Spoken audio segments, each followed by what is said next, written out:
Hey, what's up, guys? It's Billy T. So, today we're going to be doing a little demo video of the Fortuna Complete menu system. I actually just released an update for it because I just didn't like the look.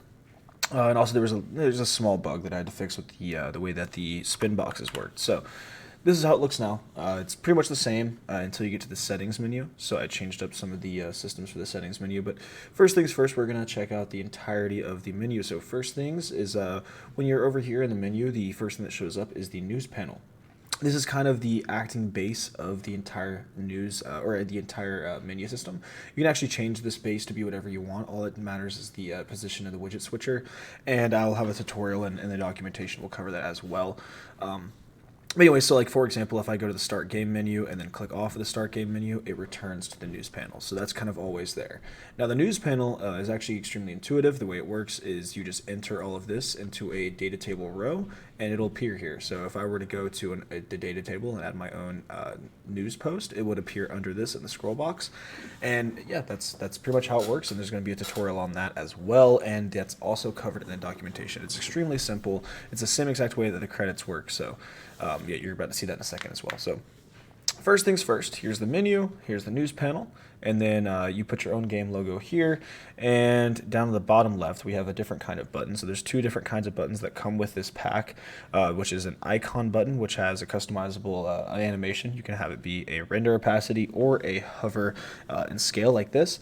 And this is just a simple button that when you click on it will open a URL. You can also have it open a pop-up or do anything you want. All of these buttons have the same options, which you will see in just a second.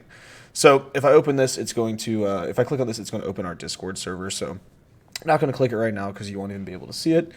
But let's continue. So first things first, we have the start game menu, which is just a simple start game menu, nothing crazy about it.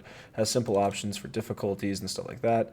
And then has the start game button where if you click it, it brings up a pop-up. That's more of an example. More than anything, it's not really anything crazy. It's just showing you how you can set up your start game menu with this system. Everything else though in the system is fully set up. So the settings menu is next. This is the settings menu. It is fully advanced, fully working, fully functioning. All of the settings actually save, load, and there's even an auto detect function. So for example, if I were to change the graphics quality, so notice how all of these are low and all of that, change it up, everything automatically changes. So there you go. And then also, if I go back to like the lowest setting, go to auto, it'll take a second and it will auto detect my settings. And there you go. And then also these arrows here, when you get to the lowest settings or the highest settings, they will gray out and you can't click them anymore. As you can see, these spin boxes are fully draggable like so.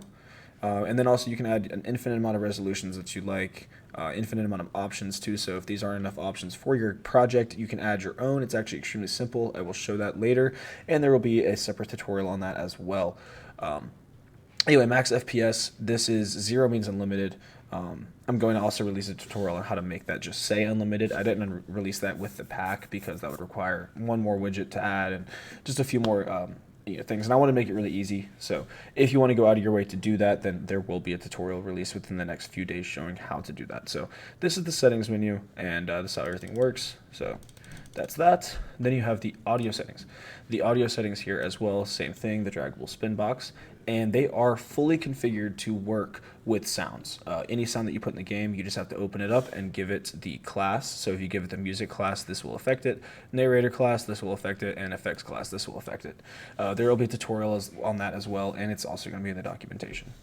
The keybinds is fully set up as well, so there's a reset to default button, and you can also change them. And there's this cool little animation underneath, which you'll see here. So if I click this, see the little bar pop up, and I can change it to whatever I want. So I change it to J, left mouse button, space bar, whatever. These are just the simple ones that actually come with the third-person template, so I didn't really, add any crazy ones because you're not actually going to be getting the project file. You're just going to get this as a folder. So the odds are that you already have these in your project already. But you can add your own. It's actually extremely easy to do so, which you will see later. So the credits menu is the next on the list. and you click this and it'll show just a simple credits menu. This whole thing is fully customizable as well. This is just a very simple version of it, and adding your own list of credits is actually extremely simple. So all you have to do is just go into data table, which you will see later, and then you have quick game, and it pops up this, ask if you want a quick game, and we'll select yes. So next, I'm going to show through the content. So here's just the demo. You can honestly delete it if you'd like. Then you have all of the blueprints. These are just the textures used for different things within the files. You don't really need those. Go here. This is where the sound mix is. Then this is where the news post and the credits are. So if you go into credits here, all I have to do to add a new credit is say the job. Let's say it's YouTube guy. And my name is Billy T. Save. Now if I go into the main menu again, go to credits, you will see me pop up here. YouTube guy, Billy T. Boom. Same thing with a news post. So if I want to create a news post, let's say the title is Billy T is recording. Boom. And then the body is yes, he is. And then optionally, you can also choose to include an image, which will show up just above the body text. I don't have any images to use right now, though. But here you go. Boom. Billy T is recording. Yes, he is. There you go. I'm actually going to delete those because I have to resubmit this file. But going off of that, you have the enumerations. You don't really need to see too many of those. If you need to add animations and that kind of stuff, that'll be in a separate video. Save games, this is where all of the audio settings are saved. Then we have widgets. So in here we have the two different kinds of buttons, which you will see how they're used later. And then menus, well, pop-ups first of all. This is a pop-up that actually comes with the system, and it's actually pretty simple. All you have to do is create the widget and call it, and you have yourself a pop-up. It's a confirm or deny pop-up, and it'll return true or false. It's actually very simple, and it's available pretty much whenever. So you can call that and put a pop-up whenever. Menus, we'll go to the main menu here, and this is how it's set up.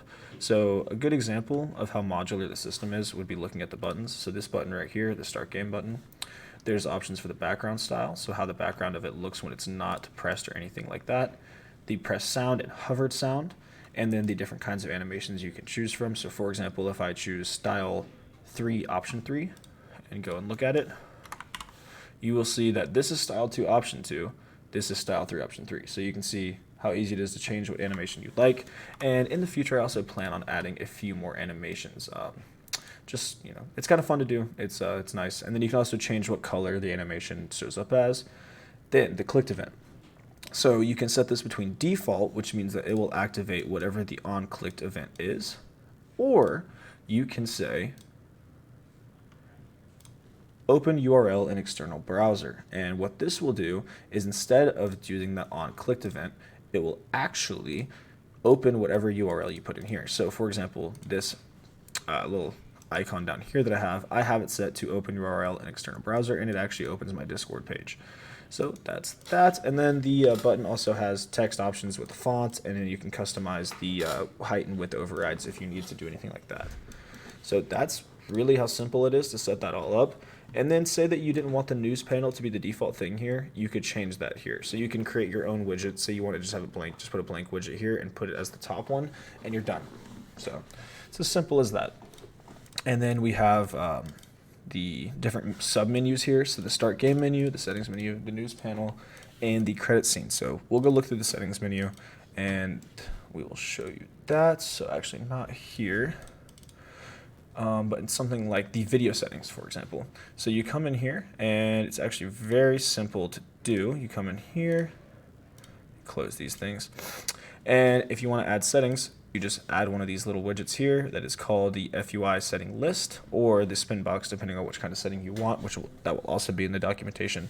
And all you have to do is give it a name, what kind of setting it is, which it only really matters if the setting is resolution, but it is a good practice to make this match. So, you know, if it is graphics quality, then put it as graphics quality, but it really doesn't matter as long as it's not a resolution setting. And then you put the values. So you say how many values it has and the list of values there, and you're done. And all you have to do is go add it into this list and give it an on-clicked event to change the game user setting. But for the most part, the most, quality settings are always already here. The only ones you might need to add is FOV and stuff like that, but that will kind of depend on your camera settings and stuff like that, which is why I purposely left it out. And then keybinds.